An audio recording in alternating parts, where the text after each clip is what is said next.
पुणे लोकसभा 34 मतदारसंघातून सचिन दत्तात्रय धनकुडे यांनी अपक्ष उमेदवारी अर्ज केला व त्यांचा अर्ज मान्य निवडणूक निर्णय अधिकारी यांनी वैध ठरवला असल्याने आता सचिन दत्तात्रय धनकुडे हे पुणे लोकसभेचे अपक्ष उमेदवार म्हणून निश्चित झाले आहेत। सचिन दत्तात्रय धनकुडे हे अण्णा हजारे यांच्यासोबत 1998 सालापासून सक्रिय आहेत।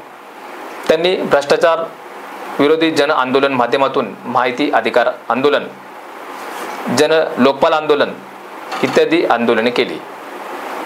त्याचप्रमाणे नकाराधिकार म्हणजेच नोटोचा पर्याय EVM वर आणण्यासाठी सक्रियपणे आंदोलन केले असून निवडणुकीमध्ये प्रत्यक्ष सहभागी होऊन नोटाचा पर्याय देखील मतदाराला EVM वर मिळवून दिला आहे।